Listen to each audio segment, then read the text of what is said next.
Okay, so here I am creating a section to put clip-in extensions in, and I'm going to show you how to do this at home. So first, you're going to need a couple of hair clips. You can use jaw clips or you can use metal clips, but depending on the density of your hair is going to determine the type of clips that you're going to use. Also, scrunchies can be very handy at this point too. So we're first going to put the hair into 3 different sections. We're going to make sure those sections are slightly horseshoe. So almost directly back, but on a very, very tiny angle that drops down so that the clip-in extensions can sit properly on the head. If your section is too low, like a too deep of a horseshoe, you will get a lot of gapping. And that will occur in the back, which can be very annoying and uncomfortable, leading to the extensions possibly sticking out or just feeling like you have a big bump on your head. So we want them to fit very snugly onto your own head. So we're going to create the sections first. Now, your clip-in extensions will come in different clip sizes. So the first size we're going to start with is the medium size, and that usually is 4 clips on the weft section. That's going to go here in the nape area. And we're going to stay near and around that occipital bone. So that is the bone that you'll feel like at the base of your neck near your ears. You want to place your clip-ins above that bone. So don't go below it. There's not enough hair density down there to establish enough hair to hold the extensions in place, and also will just get really uncomfortable. So here we're going to tease the base of the hair. So we're just taking 2 sections, holding the hair out at a slight 45-degree angle and teasing up the hair to give it a little bit of a cushion that the clip-in clips can hold on to, giving them a little bit extra grip so they will stay in very sturdily. Now, our client here has very soft, silky smooth hair. So I had to walk away and go grab Redken's Root Tease spray so that I could get a better anchor for the tease, because that tease just was sliding out and I couldn't get it to stay in there. So Root Tease was a game changer, and it made those extensions fit so nicely and snugly, and my tease held very well. So you'll see that I have the sections with clips on, and because they have 4 clips, I am going to find one of the middle clips. I'm going to place the extension and make sure that the angle or the area is right and I'm centered onto the section of hair that I have sectioned out and teased, and I'm going to put the clips in. Now, it's really easy to take the clip, and you'll see here as I zoom in on the corner, which I really didn't get a very good shot of. There's the clip and how it looks. They're all open. So make sure those clips are in open position before you put them close to the head. And you'll just pick them up, slide them slightly down onto the tease, and snap them in place. Now, it's nice to slide one finger up underneath of that clip to help the snap pop in place. You can also use your head as the holder to make that snap happen, but sometimes that can be a little uncomfortable. So here you have one section in place now, and we're going to go up to the next row. So remember, we had already sectioned the hair out pretty much where we were going to place the clip-in extensions anyway. Now, one thing you can do at home is have 2 mirrors set up so you can see the section that your section is right before you put the clip-ins in. So you have one mirror so you can see the back of your head, because that's the hardest part about doing clip-ins, let's face it, when you're doing it at home, is what the heck is going on behind my head. So we certainly don't want a clip-in install to look like it did back in 2000s when they were showing all out of your hair and they were just hanging out there. Today's clip-ins are a lot nicer. The seam is a lot softer and smoother, and they blend so much better. So on this second row, you can see our section is slightly above the ear, and that is because we're going to put the largest row of the weft into that spot. So that is, in this case, that was 5 snaps on a clip-in weft. So you can see that I'm holding that right there. So that's the longest one.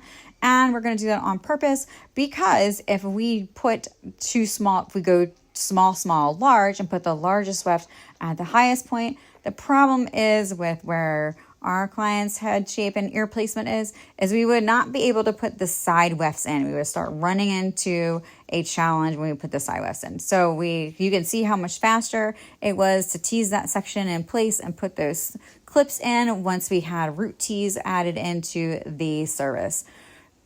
So now we have 2 clip-in sections already in place, and we're going to move on to the third.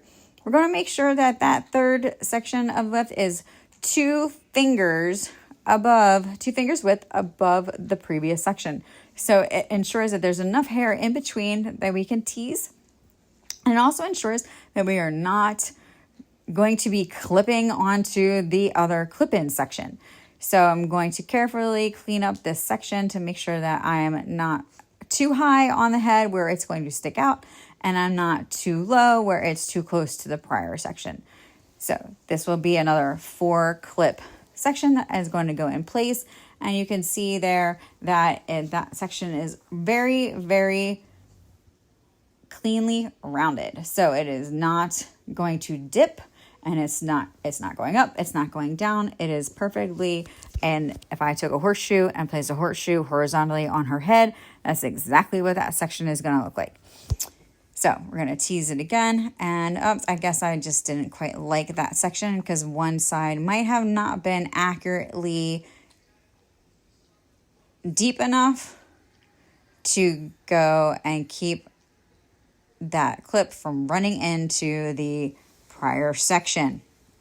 So here I'm going to clean it up. And this, my friends, is where a mirror comes in very handy behind your head. So you can just make sure that when you're putting that last row in, you can see where you are on your head. Now, you can get really creative if you want, and you can come in, we can do an install, we can do a measurement, and we could help map it on your head so we can give you measurements so that when you go home and do this yourself, it's super easy. But that's just if you're really, really, really, really, really challenged on doing this yourself with a mirror and 2 mirrors and some root tees and a comb. So here we go. We're cleaning up our sections again, and we are going to start the tease. But that clean section is very important.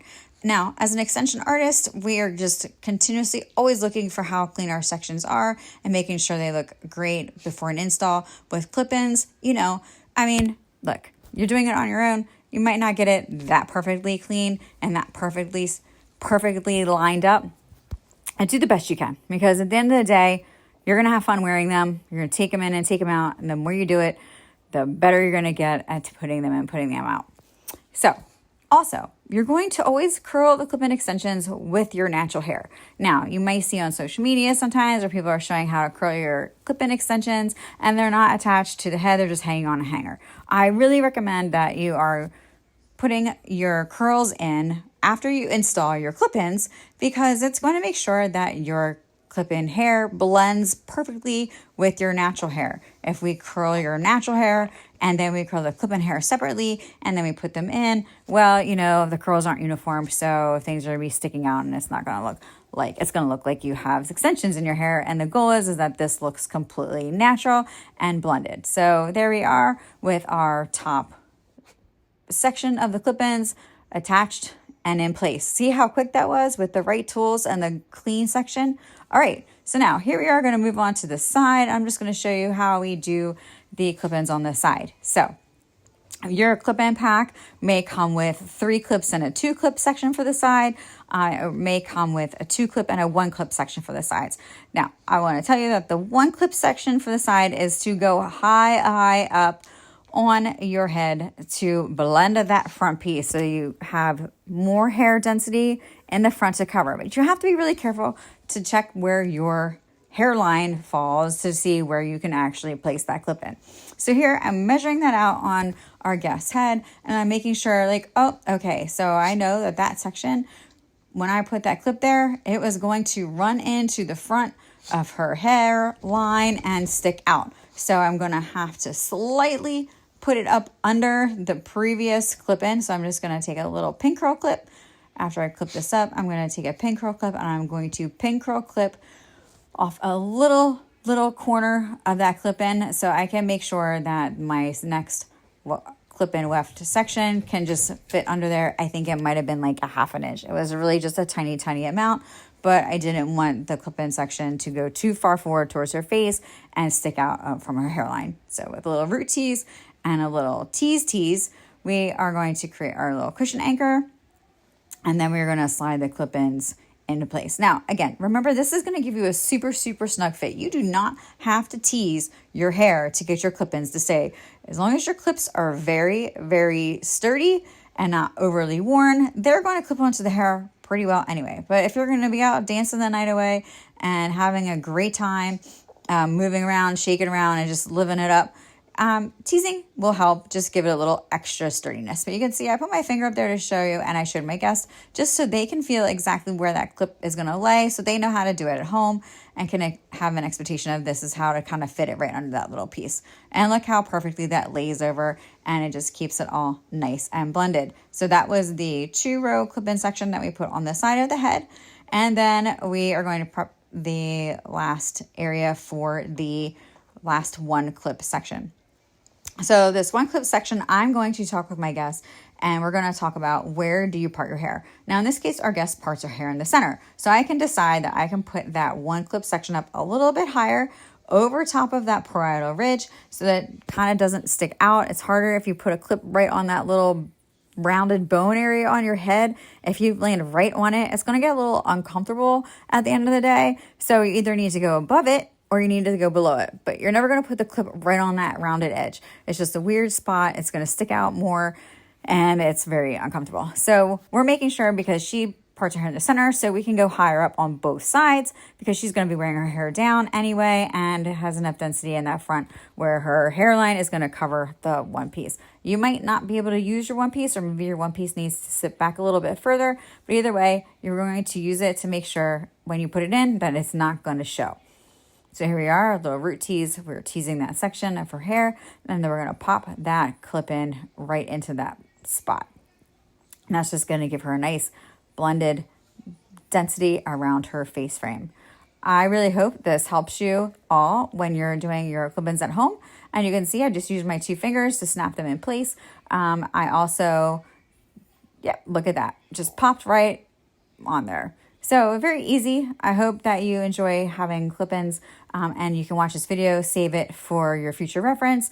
Feel free to reach out with any questions if you have them. And I'll have a second part where I'm going to show you how to curl your clip-in extensions so they blend perfectly. But look at that. They look amazing, and we're super excited that she's going to have long 20-inch luscious hair that she can put in and take out whenever she wants.